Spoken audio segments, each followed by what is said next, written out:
Hello बच्चों, donate your time for nation building DKT की इस मुहिम में अगली कड़ी के साथ मैं एक बार फिर हूं आपके साथ दीपक कुमार। और हम बात करेंगे अपने देश के कृषि उत्पादों की। उत्पाद शब्द का इस्तेमाल मैं जानबूझकर इसलिए कर रहा हूं क्योंकि देखिए इसका एक बहुत ही वाइड रेंज है। इसमें खाद्यान्न भी हैं, इसमें नकदी फसलें भी हैं, इसमें जो रोपण कृषि के जो उत्पाद होते हैं वो भी हैं, रेशेदार फसलें भी हैं। तो हम सिर्फ एक पर हम किसी एक सेक्टर का इस्तेमाल इसमें नहीं कर सकते, लेकिन जब हम इसकी चर्चा करेंगे तो शुरुआत जाहिर है खाद्यान्न से। और खाद्यान्न में भी सबसे जो पहला नंबर आता है वो है चावल, यानी धान, जो धान की जो खेती होती है। तो देखिए धान जो है एक खरीफ फसल है और इसको अगर हम इसके क्लाइमेट की बात करें तो 25 डिग्री से ज़्यादा तापमान चाहिए और 100 सेंटीमीटर से ज़्यादा की आर्द्रता यानी बारिश भी चाहिए। यही वजह है कि धान की जो खेती होती है वो मानसून के साथ ही शुरू होती है।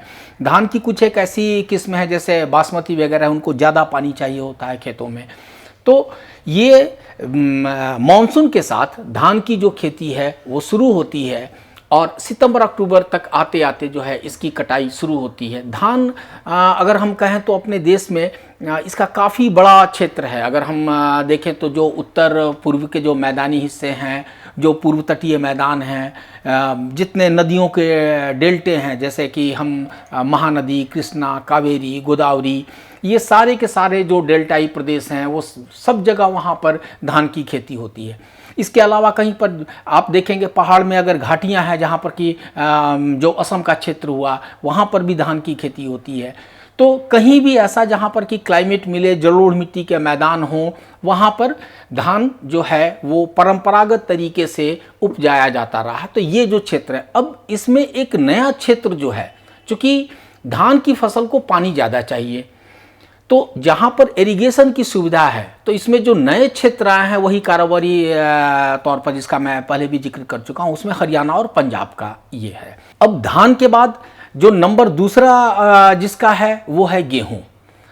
गेहूँ जो है ये खरीफ के ठीक उलट ये रबी की फसल है और इसे थोड़ी सी ठंडी जलवायु चाहिए और जब इसके बढ़ने के लिए, फसल के पकने के लिए बिल्कुल खिली हुई धूप चाहिए। जो बारिश है वो 75 से 100 सेंटीमीटर के आसपास की बारिश, लेकिन इक्वली डिस्ट्रीब्यूटेड। तो यहाँ पर देखिए प्रकृति ये काम करती है कि जो गेहूं की खेती है हमारे यहाँ उत्तर और पश्चिमी हिस्से में होती है और वहाँ पर पश्चिमी विक्षोभ की वजह से जो बारिश है वो कुछ समय के 7 से 11 हफ्ते के अंतराल पर वो आती है बारिश के कारण, और वहाँ पर जो है इसकी फसल को फ़ायदा होता है। कई बार गलत समय पर उस बारिश की वजह से आपने देखा होगा, जैसे लेट फरवरी वगैरह में अगर बारिश होगी, बिल्कुल खड़ी फसल खेत में तैयार है और उस टाइम में अगर ज़्यादा बारिश हो गई तो ठीक उल्टा होता है, उसमें गेहूं की फसलों को बहुत ज़्यादा नुकसान होता है। तो धान और गेहूं के अलावा जो हमारे पास खाद्यान्न में है उसमें हम मोटे अनाजों को लेते हैं। देखिए मोटे अनाज अगर कहा जाता है तो आमतौर पर इसके 3 जो हैं वो बड़े हैं, ज्वार, बाजरा, रागी। तो अब इन तीनों में से अगर आप देखिए तो जैसे जो ज्वार है ये इसके लिए सिंचाई की ज़रूरत नहीं पड़ती। आमतौर पर ये उन्हीं इलाकों में होता है कि जहाँ पर नेचुरल बारिश जितनी हुई उसके हिसाब से जो है ये अपनी अच्छी उपज देता है। महाराष्ट्र इसमें नंबर 1 है, उसके बाद से आपका कर्नाटक, फिर उसके लगे हाथ आंध्र प्रदेश, तमिलनाडु, ये जो इलाके हैं वहाँ पर ज्वार की खेती होती है। जो दूसरा है बाजरा, बाजरे के लिए जो है वो दोमट मिट्टी चाहिए, उथली काली मिट्टी चाहिए। इसके लिए आप देखिए तो राजस्थान है, महाराष्ट्र है, गुजरात है, एमपी है, ये जो इलाके हैं वहाँ पर बाजरे की खेती होती है। रागी, देखिए इधर रागी थोड़ा सा कम इस्तेमाल में हम लोग आमतौर पर माना जाता है, खास करके मध्यम वर्गीय इसमें, लेकिन ये जो रागी है वो न्यूट्रिएंट्स के मामले में, पोषण के मामले में बहुत धनी माना जाता है। इसमें आयरन है, इसमें कैल्शियम है, इसमें माइक्रोन्यूट्रिएंट्स हैं और सबसे जो अच्छी चीज़ है कि इसको सिंचाई की ज़रूरत नहीं होती। ये शुष्क और शुष्क इलाके में भी हो जाता है। तो देखिएगा उसमें भी इन इलाकों में जहाँ पर कि थोड़ी सी मतलब पहाड़ी टाइप के उच्चावच, जहाँ पर टेरिन जो है वो ये है पहाड़ी है, ये वहाँ पर भी हो जाते हैं। तो रागी की सबसे ज़्यादा जो उपज है वो कर्नाटक में है, तमिलनाडु में है, आंध्र प्रदेश में है। उसके अलावा जो पहाड़ी क्षेत्र हैं उत्तराखंड में है, हिमाचल में है, झारखंड में है, मेघालय में है। तो ये मोटे अनाज हैं और इन सब का इस्तेमाल जो है हमारे यहाँ खाद्यान्न के तौर पर पूरे देश में किया जाता है। अच्छा, मैं बीच में एक चीज़ और जोड़ना चाहूँगा कि जैसे आप देखिएगा कि इन फसलों को कई बार ना याद करना थोड़ा सा मुश्किल हो जाता है। तो दो चीज़ों से जोड़िएगा, एक तो सीजन से और दूसरा इलाका। आप जब भी देखेंगे तो चूंकि जलवायु जो है वो कोई पॉलिटिकल बाउंड्री नहीं बनाती। कोई चीज़ अगर हरियाणा में होगी तो पंजाब में भी होगी। चूंकि ये हरियाणा और पंजाब का जो बंटवारा है ये राजनीतिक है, ये प्राकृतिक बंटवारा नहीं है। तो वैसे ही अगर कोई फसल मान लीजिए कि कर्नाटक में हो रही है तो बहुत ज़्यादा चांसेस है कि वो तमिलनाडु में भी होगी। अगर महाराष्ट्र में हो रही है तो वो गुजरात के सटे हिस्से में भी होगी। अगर वो पश्चिमी बिहार में वो कोई फसल हो रही है तो वो पूर्वी यूपी में भी होगी। तो याद करते समय सिर्फ दिमाग में, चूंकि एक छात्र के नाते कई बार होता है कि परीक्षाओं में आपसे सीक्वेंस पूछे जाते हैं, तो आप उसको ना एक नक्शे के तौर पर अगर आप याद रखेंगे कि हाँ ठीक है, यहाँ से महाराष्ट्र से उपज शुरू होती है, महाराष्ट्र से ऊपर गुजरात गया, फिर इधर एमपी आ गया, तो हमको यहाँ पर क्लॉकवाइज डायरेक्शन में घूमना है। रागी की फसल है तो ठीक है, कर्नाटक से शुरू हुआ, तमिलनाडु, आंध्र प्रदेश, ये यहाँ पर एंटी क्लॉकवाइज में जा रहा है। आप अगर रीजन पहचानेंगे और उस रीजन में जब आप 1, 2, 3 की नंबरिंग डालेंगे तो आपको एक कर्व, एक आइडिया वहाँ पर मिल जाएगा कि कौन से क्षेत्र में ये फसल हो रही है, और एक आपको सीक्वेंस होगा। नहीं तो ऐसे राज्यों के बिखरे बिखरे जो नाम है याद करना, ये अपने आप में बहुत चैलेंजिंग होता है और मुश्किल भी है। दूसरी चीज़ है कि इन चीज़ों को आप बार बार पढ़िए। जब आप बार बार पढ़ेंगे तो फिर इससे जुड़ी होता क्या है कि जब आप एक बार किसी चीज़ के बारे में बोल रहे होते हैं तो कई सारे महत्वपूर्ण ऐसे बिंदु होते हैं जो छूट जाते हैं। लेकिन जब आप रेगुलर होंगे, आप किसी फसल के बारे में बात कर रहे होंगे, तो आपके दिमाग में ये चीज़ें आनी चाहिए कि हमें क्या क्या पता होना चाहिए। जैसे ये फसल रबी है, खरीफ है, इसके लिए मिट्टी कैसी चाहिए, इसके लिए उपजाऊ जो जलवायु है वो कैसी होनी चाहिए, टेम्परेचर इसे किस तरह की ज़रूरत पड़ती है, कितने बारिश की ज़रूरत पड़ती है। फिर आप ऑटोमेटिकली उसके बाद से देखेंगे ठीक है तो इस तरह की जो ज़मीन है या ऐसा क्लाइमेट है वो हमारे देश में कहाँ कहाँ है। अब जैसे हम चलते हैं मक्का पर, तो मक्का जो है ये हमारे यहाँ खाद्यान्न के रूप में भी इस्तेमाल होता है और पशुधन के चारे के लिए भी इस्तेमाल होता है। मक्का हमारे यहाँ रबी में भी बोया जाता है और खरीफ में भी बोया जाता है। तो जो मक्का का एक क्षेत्र है वो अपना आप में बिल्कुल ही विस्तृत है। महाराष्ट्र जो है अच्छा मक्का उपजाता है, कर्नाटक और भी ज़्यादा मक्का उपजाता है, आंध्र प्रदेश, एमपी, बिहार, यूपी, ये सारे जो इलाके हैं वो मक्का उपजाते हैं। और आजकल आप देख रहे होंगे मक्का की बहुत सारी किस्में जो हैं वो आ गई हैं, खास करके उन्नत किस्में आ गई हैं। उसमें स्वीट कॉर्न है जो आजकल पॉपकॉर्न के रूप में जो इस्तेमाल किया जाता है। इसका जो परंपरागत तरीके से जो हम लोग गाँव में भुंजा खाते थे वो पॉपकॉर्न है, लेकिन उसके लिए कुछ खास तरह की उनकी एक विशेष उपजाति है जिसका इस्तेमाल इन चीज़ों में किया जाता है। जो मक्का जो जब खड़ा मक्का होता है वो पशुओं को खिलाने के रूप में उनका इस्तेमाल किया जाता है। तो अब इसके बाद अगर हम खाद्यान्न में देखें तो दालें हैं, दलहन। देखिए भारत में दालों के लोकप्रिय होने या उनकी खपत के पीछे एक सबसे बड़ा जो वजह है वो ये भी है कि यहाँ शाकाहारी खाने का प्रचलन है। जो मांसाहार है वो उसको सप्लीमेंट करता है। बहुत कम ऐसे हिस्से होंगे या बहुत कम ऐसी आबादी होगी जिनके लिए मांसाहार प्राथमिक है।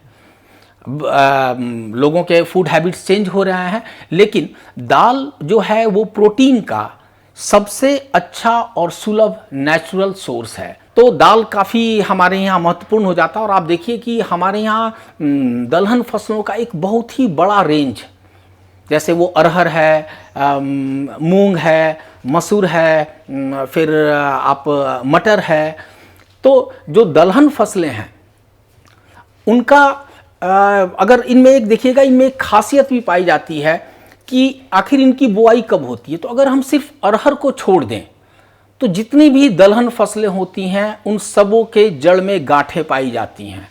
उन गांठों का बहुत ज़्यादा महत्व है, कृषि से भी, कृषि के हिसाब से भी, पर्यावरण के हिसाब से भी, क्योंकि वो जो गांठें होती हैं उसमें खास तरह के बैक्टीरिया पाए जाते हैं जो वायुमंडल से नाइट्रोजन लेकर के नाइट्रोजन को फिक्स करते हैं। तो इससे क्या होता है कि हमारे जो ज़मीन की उर्वरता है वो उर्वरता बढ़ती है और इसका इस्तेमाल इसीलिए दो फसलों के बीच में गैप के लिए किया जाता है, यानी ये क्रॉप रोटेशन का हिस्सा होते हैं। हम लगातार दो अलग तरह की फसलों के बीच में अगर हम एक फसल दलहन की कर दें तो इससे मिट्टी में उसकी जो उर्वरता की जो क्षमता होती है वो वापस आ जाती है। हमारे यहाँ जो दाल उत्पादक जो बड़े और प्रमुख राज्य हैं उनमें एमपी है, महाराष्ट्र है, गुजरात है, यूपी है, तो ये जो इलाके हैं वहाँ पर दलहन की खेती होती है। अब एक इसी बीच में एक फसल है गन्ना। गन्ना जो है वो उष्ण और उपोष्ण कटिबंधीय इसमें के लिए ये की फसल माना जाता है, और ये एक तरह से कहिए तो कि कैश क्रॉप है, क्योंकि आप गुड़, खांडसारी या फिर चीनी, इन सारे में गन्ने का इस्तेमाल होता है। और ब्राज़ील के बाद से भारत जो है वो दूसरा इसका सबसे बड़ा उत्पादक है। इसके लिए 21 से 27 डिग्री का टेम्परेचर चाहिए होता है और 75 सेंटीमीटर से 100 सेंटीमीटर के आसपास की बारिश चाहिए होती है। अगर इन केस मान लीजिए कि बारिश नहीं हो रही है तो उसकी कमी जो है आपको सिंचाई के जरिए पूरी करनी पड़ेगी। गन्ने की कहानी इस देश में बहुत दिलचस्प है। आप अगर बीते 150-200 साल का रिकॉर्ड लेंगे तो गन्ना जो है अपने देश में एंटी क्लॉकवाइज में तकरीबन 360 घूम चुका है। गन्ने की खेती सबसे पहले शुरू हुई थी उत्तर बिहार से। उत्तर बिहार में भी खास करके जो गंडक का दोआबा क्षेत्र है वहाँ पर गन्ने की खेती शुरू हुई। फिर वहाँ से जो गन्ने की खेती है वो शिफ्ट पश्चिम की तरफ किया, फिर पंजाब हरियाणा तक पहुँचा, महाराष्ट्र पहुँचा, कर्नाटक पहुँचा, आंध्र प्रदेश तक। यानी बिल्कुल गन्ना एक फसल के तौर पर वो पूरे देश में घूम चुका है बीते 150-200 सालों में। क्योंकि इसकी जो सबसे बड़ी वजह है वो गन्ना से होने वाली आय, क्योंकि जहाँ जहाँ गन्ना की उपज होगी, जहाँ पर गन्ना उपज सकता है वहाँ पर चीनी मिलें बैठती हैं, किसान जाते हैं, जाकर के अपनी उपज देते हैं, बदले में उनको नकदी जो है उसकी प्राप्ति होती है। गन्ना का अपने यहाँ डोमेस्टिक कंजम्पशन भी बहुत ज़्यादा है गुड़ वगैरह की चीज़ों पर, लेकिन ऐसा नहीं है कि हम चीनी नहीं बनाते। मतलब जो चीनी मिल है उनके लिए भी वो पर्याप्त कच्चा माल जो है वो उसको उपलब्ध कराता है। और अब हम बात करेंगे तिलहन फसलों की। तिलहन यानी कि वैसी फसल चाहे वो खाद्य हो या अखाद्य हो, हम जिससे तेल प्राप्त कर सकते हैं। तो अब जैसे मूंगफली हो, सरसों हो, अरंडी, सूरजमुखी, नारियल, तो हम इन सारे चीज़ों से तेल निकालते हैं, हम उनका इस्तेमाल करते हैं। इनमें से ज़्यादातर जो चीज़ें होती हैं हम उसका खाने के तौर पर इस्तेमाल करते हैं। जो बाकी जो दूसरी तरह के जैसे अलसी हुआ, अरंडी हुआ, इनका औद्योगिक उत्पादन, औद्योगिक खपत इनकी ज़्यादा होती है। बहुत तरह के जो कॉस्मेटिक्स होते हैं ये उनमें बेस का काम करता है, कई बार लुब्रिकेंट्स में इनकी ज़रूरत पड़ती है। तो तिलहन का आप कहिए तो खाद्य के तौर पर भी इनकी आवश्यकता पड़ती है, और इस तिलहन का हम इसमें व्यावसायिक इस्तेमाल के लिए भी हम इनका उत्पादन करते हैं। लेकिन हमें ये याद रखना है कि तिलहन में सबसे ऊपर मूंगफली है। यानी जितने तिलहन का उत्पादन होता है उसमें तकरीबन आधा जो है वो उपज मूंगफली की होती है। मूंगफली में आंध्र प्रदेश, महाराष्ट्र, तमिलनाडु, ये जो मध्य प्रदेश, ये जो इलाके हैं वो काफ़ी ऊपर हैं, गुजरात। तो यहाँ से हमें जो है वो तिलहन फसलों की प्राप्ति होती है, और ये हमारे देश में एक अच्छा आधार है। इससे किसानों को ठीक ठाक आय होती है और इससे रोज़गार भी मिलता है। तो तिलहन की जो उपज है इसको लगातार अभी बढ़ाए जाने की ज़रूरत है। अब एक हम और आ रहे हैं, रोपण कृषि का एग्जाम्पल है। वो भी एक तरह से कहिए तो कि अब भारत की ही फसल में हम उसको गिने तो ज़्यादा बेहतर है चाय। देखिए, चाय आई तो थी अंग्रेज़ों के साथ, लेकिन अब आज की तारीख में आप देखेंगे तो जो मैक्सिमम जितने भी जो ये हैं टी प्लांटेशन हैं वो सब के सब जो हैं वो ज़्यादातर भारतीय मालिकों के हैं। लेकिन इसके लिए अगर आप जलवायु को देखिए तो 2-3 चीज़ों की ज़रूरत होती है। एक तो कि हल्की बारिश चाहिए, दूसरा पाला नहीं होना चाहिए, तीसरा, अगर मिट्टी के बारे में अगर हम बात करें तो चाय के लिए ह्यूमस और जो ये है जीवाश्म युक्त जो है वो मिट्टी की ऊपरी परत होनी चाहिए। और जो सबसे ज़रूरी चीज़ है कि चाय के जड़ों में, यानी चाय के पौधे की जड़ों में पानी नहीं लगना चाहिए। यही कारण है कि जितने भी कोष्ण या हल्के समशीतोष्ण जहाँ पर मौसम हो, जहाँ पर हल्की बारिश आती है, तो उससे होता है कि चाय एक झाड़ी के रूप में है तो नई पत्तियाँ निकलती रहती हैं सालों भर। तो और हल्की बारिश से उनका एक जो डिस्ट्रीब्यूशन है पानी का, ह्यूमिडिटी जो है वो एक प्रॉपर बनी रहती है। तो वैसे पहाड़ी इलाकों में जो चाय की खेती है वो अपने देश में होती है, जिसमें सबसे अगर हम ये करें तो चाहे वो असम है या दार्जिलिंग टी है, उसके अलावा नीलगिरी के पहाड़ियों में इसकी खेती होती है, केरल में भी चाय के बागान हैं, हिमाचल में भी हैं, उत्तराखंड में भी हैं। तो जहाँ जहाँ हमें इससे मिलती जुलती जलवायु हमें मिलती है, चाय बागान जो है वहाँ पर विकसित किए जा रहे हैं। चाय में खास करके देखिएगा, दार्जिलिंग टी का एक अपना अलग स्वाद है, वर्ल्ड मार्केट में उसकी अपनी एक पहचान है। चाय जो भारत है वो चाय के देश, दुनिया के बड़े उत्पादकों में गिना जाता है। ये क्रम थोड़ा ऊपर नीचे चलते रहते हैं, तो आप लास्ट टाइम में एग्जामिनेशन के हिसाब से देख लीजिएगा कि कौन अभी नंबर 1 चल रहा है, कौन नंबर 2 चल रहा है। यही वजह है कि मैंने अपने इस लेक्चर में मैं ये चीज़ बताने से बच रहा हूँ कि अभी फलां देश या फलां राज्य नंबर 1 पर है, नंबर 2 पर है, क्योंकि ये चीज़ें ऊपर नीचे होती रहती हैं।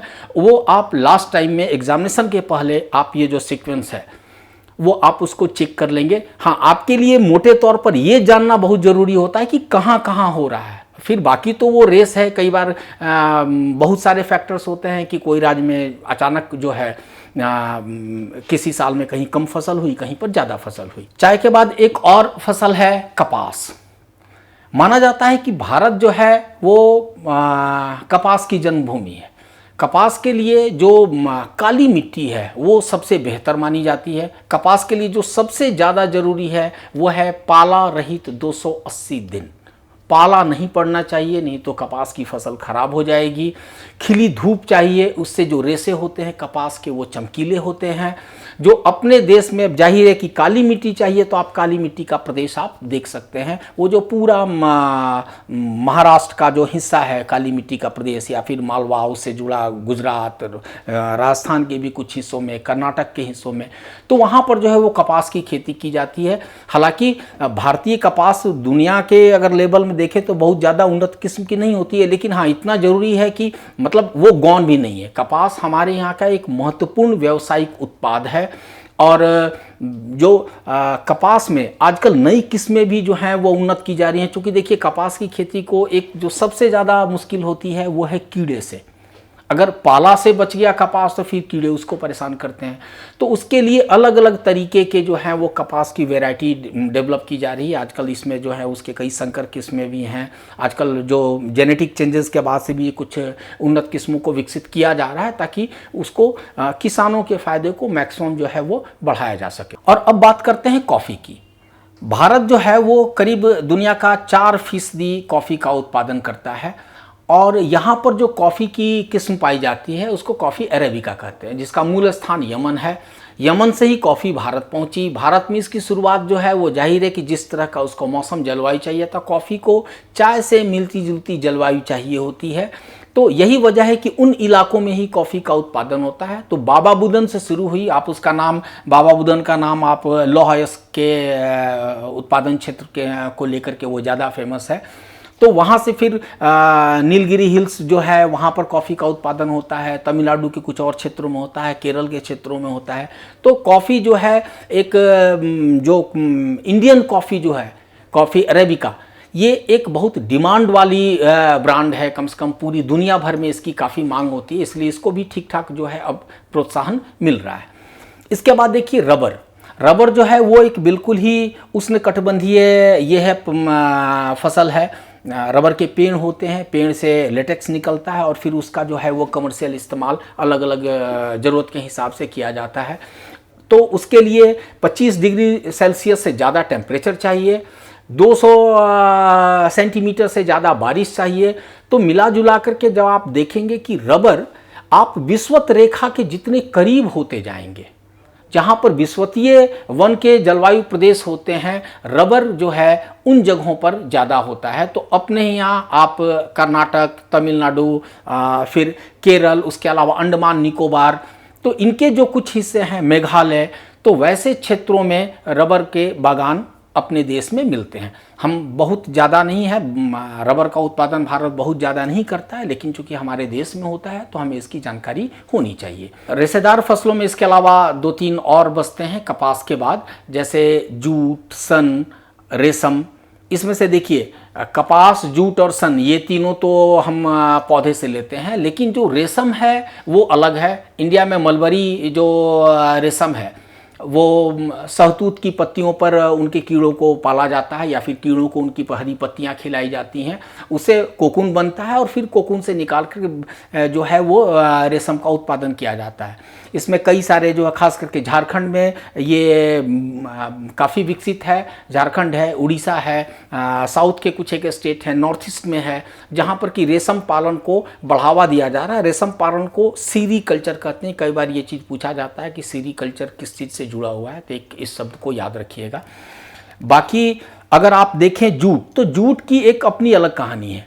जूट जो है वो नदियों के डेल्टाई प्रदेश पर, यानी जहाँ पर आप ये सोचें कि सिल्ट जा रहा है, बहुत सारे खनिज लवण, काफ़ी उपजाऊ मिट्टी जो है, हर साल जहाँ पर एक मिट्टी की नई परत जमती है, जूट वैसे ही इलाके में जो है वो तेजी से, मतलब वो उनके लिए उत्पादन क्षेत्र हैं, जैसे बंगाल, असम। तो जूट एक टाइम में हमारे लिए बहुत ज़्यादा व्यावसायिक महत्व का हुआ करता था, खास करके तब जब पॉलीथीन या प्लास्टिक हमारे चलन में नहीं था।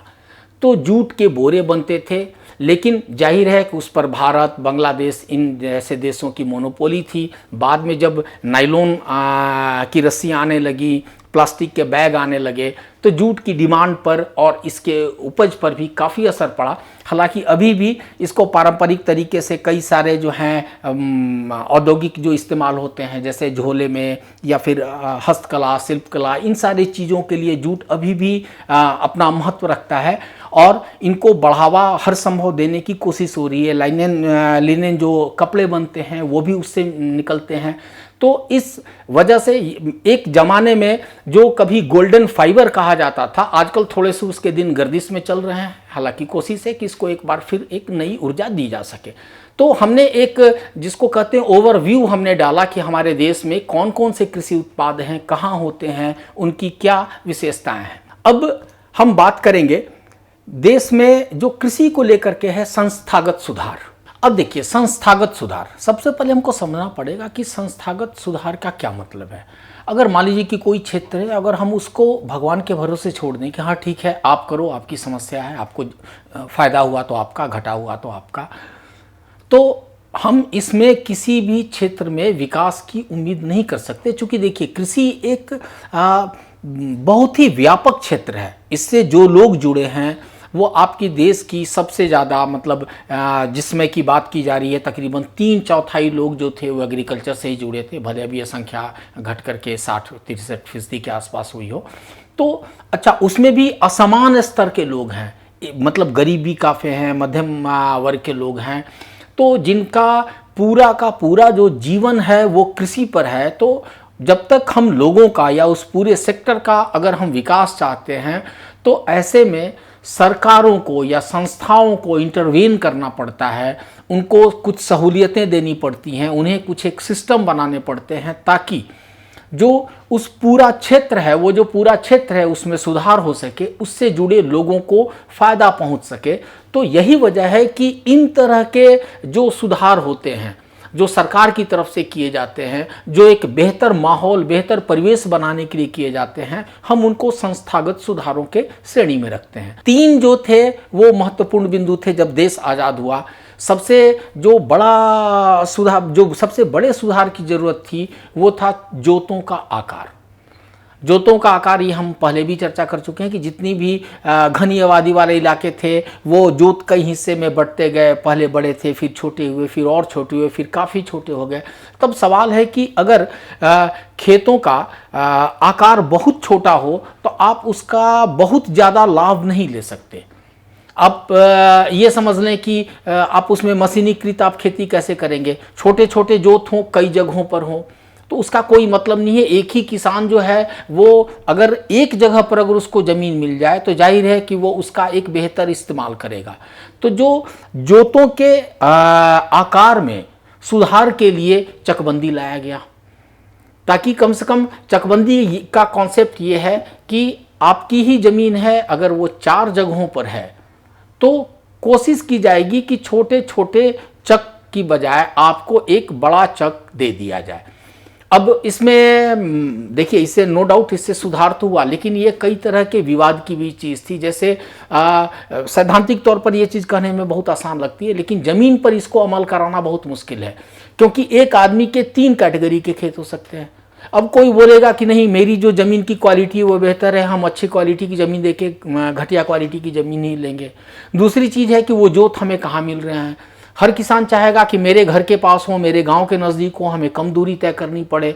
अगर कुछ और दूसरा एडिशनल बेनिफिट है कि सड़क के किनारे है, सड़क से दूर है, तो ये हालांकि इससे काफ़ी सुधार आया और लोगों में कम से कम एक सोच डेवलप हुई।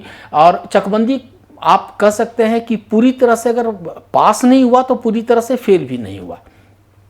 इसी तरह से जो दूसरा सुधार लाया गया वो था कोऑपरेटिव, सहकारी संस्थाएं, कि कोऑपरेटिव का निर्माण करके, क्योंकि एक ही आदमी मतलब अगर किसी चीज़ में लगा हुआ है, कोई एक परिवार है जिसमें 2 आदमी हैं, 4 लोग हैं, वो खेती भी करें, ज़रूरी सारे सामान भी जुटाएं, फिर उपज को लेकर के जाके मंडियों तक बेचे भी, फिर उनका लाभ मिलेगा नहीं मिलेगा, बिचौलियों जो हैं वो उनके ऊपर कितना दबाव बना पाते हैं, उनको कितना फ़ायदा मिलता है। तो इसके लिए गांव-गांव में सहकारी समितियां बनाएगी, सहकारी संस्थाएं बनी, जो एक मकसद से, एक काम के लिए लोगों को जोड़ करके संगठित तरीके से, यानी आप ये कह सकते हैं कि एक तरह से कि वो रिसोर्स मैनेजमेंट का काम है, जहाँ पर कि कुछ लोगों की एक कमेटी होती है, वो सारे फैसले लेती है, वो व्यापार और बाकी सारे पहलू देखती है। किसान जो हैं वो अपना काम करते हैं, अपनी जो उनकी हिस्सेदारी होती है वो उसमें अपने डोनेट करते हैं, बदले में उनको जो है उनका लाभ का हिस्सा उनको मिलता है। ये जो है वो सहकारी का कॉन्सेप्ट है। सहकारी अपने यहाँ कुछ एक इलाके में बहुत हद तक सफल हुआ, लेकिन जब अगर हम पूरे स्केल पर नापेंगे तो हम इसको भी आंशिक सफल में ही गिनेंगे। तीसरे चीज़ से जरूर फायदा हुआ, आज़ादी के तुरंत बाद से 1950 में जमींदारी उन्मूलन अधिनियम लाया गया।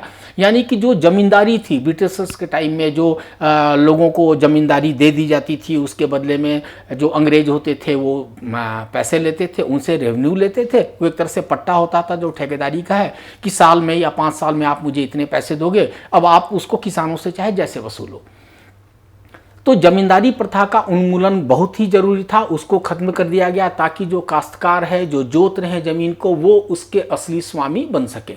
तो ये 3 संस्थागत जो हैं वो सुधारों के इसमें माने जाते हैं जो शुरुआत से हुए।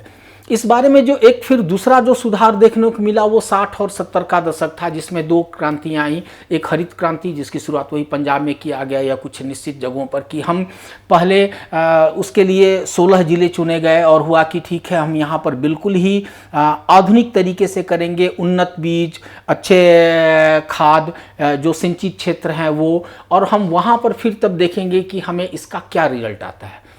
तो हरित क्रांति जो है वो बिल्कुल कामयाब मानी गई। देखते देखते पंजाब और हरियाणा जो है वो देश के सबसे बड़े गेहूं उत्पादक इलाके में बढ़ गए। वैसे ही श्वेत क्रांति में भी हुआ, दूध का उत्पादन बढ़ा, लेकिन इतना ही पर्याप्त नहीं था। फिर उसके बाद से जो है बीच में थोड़ा सा स्लो डाउन देखने को मिला। 80 और 90 के दशक में एक बार फिर जो है इन चीज़ों पर ध्यान दिया गया और संस्थागत सुधारों का दायरा जो है इस बार बढ़ाया गया कि हम किसानों को और कैसे बेहतर राहत दे सकते हैं। तो इसमें जो चीज़ें आई उसमें हुआ कि फसल बीमा। अब मान लीजिए कि कहा ही जाता था कि भारतीय किसान जो हैं वो मानसून के साथ जुआ खेलते हैं।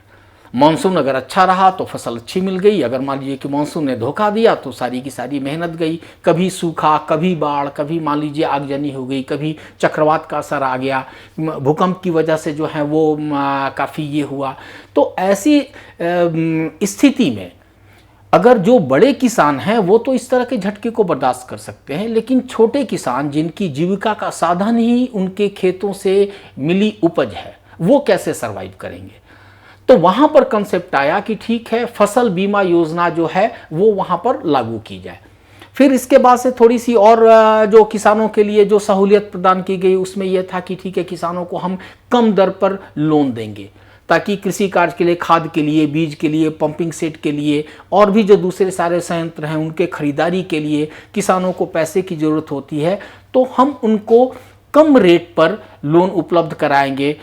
उसके अलावा आप देखेंगे कि फिर बाद में किसान क्रेडिट कार्ड उनको मुहैया कराया गया, ग्रामीण बैंक खोले गए।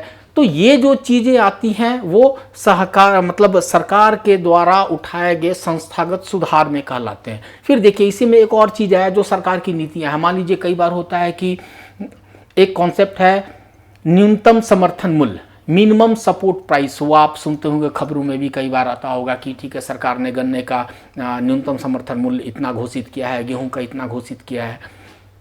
दरअसल इसके पीछे जो वजह होती है वो ये है कि मान लीजिए कि कोई किसान जो है वो अपनी पूरी पूंजी और मेहनत लगा करके कोई फसल उपजा रहा है, सारे किसानों ने वो काम किया, उपज ज़्यादा हो गई, मतलब कि मार्केट में उसकी सप्लाई बढ़ गई। अब जो व्यापारी हैं, जो उनसे खरीदने वाले हैं, उन्होंने उसकी कीमत कम लगा दी। तो ऐसे में पता चला कि जो किसानों को बाजार मूल्य मिल रहा है उससे ज़्यादा किसानों को लागत पड़ चुकी है। तो वैसे स्थिति में किसानों को के आर्थिक हितों को देखते हुए जो सरकार है वो बहुत सारी जरूरी फसलों में और उस कृषि से किसानों को जोड़े रखने के लिए न्यूनतम समर्थन मूल्य जारी करती है।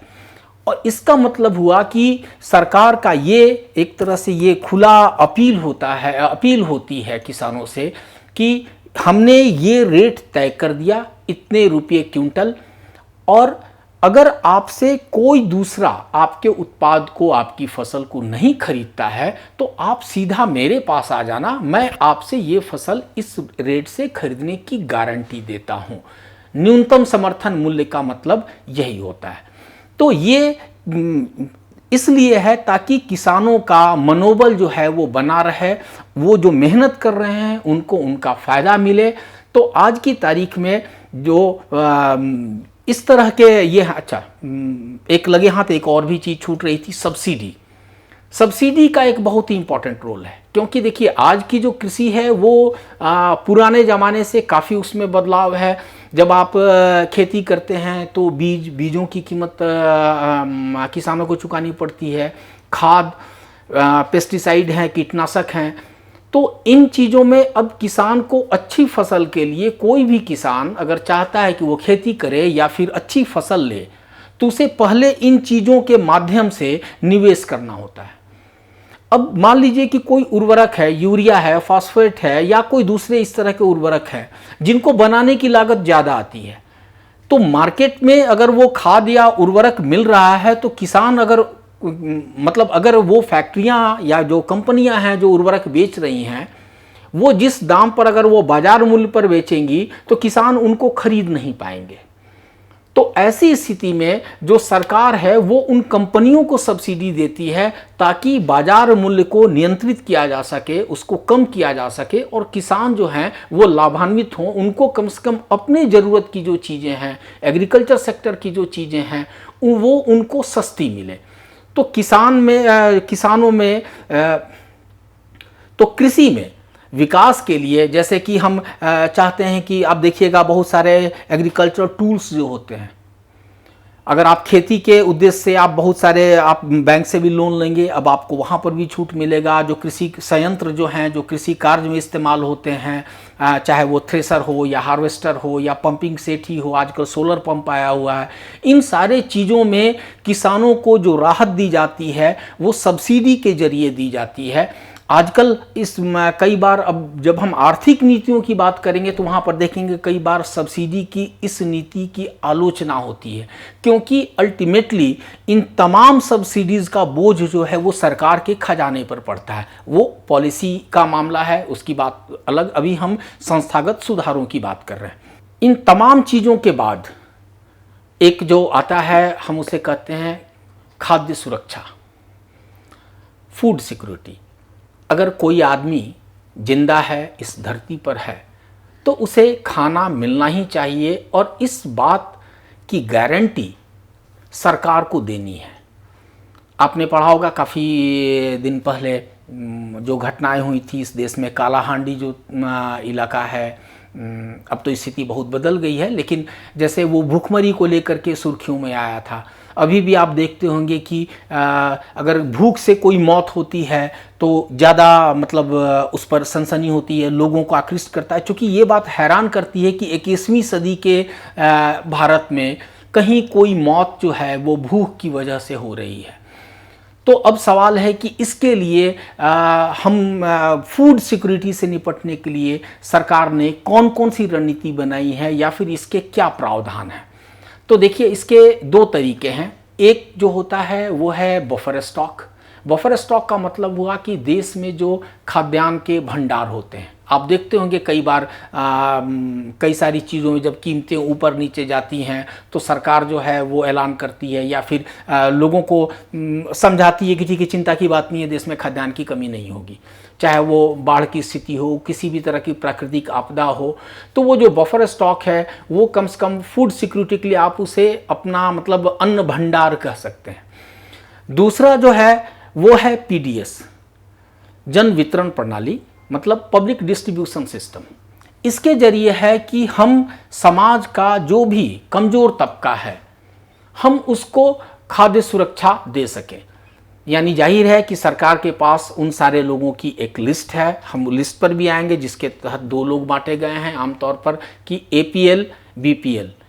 बीपीएल का मतलब हुआ बिलो पॉवर्टी लाइन, गरीबी रेखा से नीचे के लोग, एपीएल यानी कि अबव पॉवर्टी लाइन, जो उससे ऊपर है। तो आज की तारीख में ये सरकार की जिम्मेदारी है कि वो इस चीज़ को सुरक्षित करे कि बीपीएल के जितने भी नागरिक हैं, जितने भी लोग हैं, उन तक जो खाद्यान्न है, जो पर्याप्त मात्रा जो उनके जीवन निर्वाह के लिए जरूरी है, वो मात्रा उन तक जरूर पहुँचे। और ये पीडीएस प्रणाली जो है ये एक तरह से कहें उसके लिए ये उसका टूल है जिसके जरिए ज़रूरतमंद लोगों तक या बीपीएल समुदाय के लोगों तक खाद्यान्न जो है वो वहाँ तक पहुँचाया जाता है। कई बार जो ये इसमें पारदर्शिता या फिर आप देखते होंगे कि इन पर सवाल कि लोगों तक नहीं पहुंचता है, वो एक अलग बात है। वो ये बताता है कि हमारा कोई सिस्टम अगर है तो उसकी इफ़िशियंसी कितनी है, उसमें गड़बड़ियां हैं नहीं हैं, वो काम कर रहा है नहीं कर रहा है, वो एक दूसरी बात है। लेकिन हम जब नीतियों की बात करते हैं तो हमें पता होना चाहिए कि हमारे देश में खाद्य सुरक्षा को लेकर के कौन कौन से इंतजाम किए गए हैं और हम किस तरीके से इन चीज़ों को हम नियंत्रित करते हैं या फिर हम इनको रेगुलेट करते हैं। तो अच्छा, इसके लिए एक ज़रूरी है कि हमारे पास एक पर्याप्त अन्न भंडार रहे। तो ये काम एफसीआई करती है। एफसीआई को आपको जानना चाहिए, फूड कॉरपोरेशन ऑफ इंडिया। आप कभी खास करके देखिएगा कुछ एक शहरों में रेलवे स्टेशन से जब आप बाहर निकलेंगे तो बड़े बड़े गोडाउन होंगे रेलवे स्टेशन के करीब। क्यों, वो आप समझ सकते हैं, क्योंकि वहाँ से उनका ट्रांसपोर्टेशन आसान होता है। तो रेलवे स्टेशन या कई बार सड़कों के किनारे भी बहुत बड़े बड़े गोडाउन होते हैं। एफसीआई बड़े बड़े बोल्ड लेटर्स वहाँ पर लिखा रहता है। तो इनफैक्ट एफसीआई का काम ही है कि वो किसानों से अनाज खरीद करके और अपने पास अन्न का भंडारण करे, और वही जो है हमारे लिए बफर स्टॉक का निर्माण भी करते हैं। तो अब आपने देखा होगा कि जो कृषि है वो भले ही इसके आयाम बदल गए हैं, लेकिन आज भी ये अपने मूलभूत चीज़ों से, जैसे जो खाद्य सुरक्षा है, गरीबों के लिए जो जरूरी रोजगार है, उनके आमदनी को इंश्योर करना है, तो इन चीज़ों से वो चीज़ें जुड़ी हुई हैं। अलग बात है कि इसके साथ ही इसमें मशीनीकरण आ गया, इसमें आधुनिकीकरण आ गया, इसका व्यवसायीकरण आ गया, इसमें आयात और निर्यात जुड़ गया, इसमें जो अंतर्राष्ट्रीय नियम हैं किसानों को सब्सिडी देने नहीं देने को लेकर के ये सारे मतलब नीति भी इससे जुड़ गई। क्षेत्र व्यापक हुआ है। बेसिक्स अभी भी यही है और यही वजह है कि कृषि कभी भी किसी भी हाल में किसी भी देश के लिए हमेशा अहम बना रहेगा। तो आज के इस सेशन में इतना ही, और हम फिर अगली कड़ी में रिसोर्स के अगले चैप्टर्स के साथ। Thank you.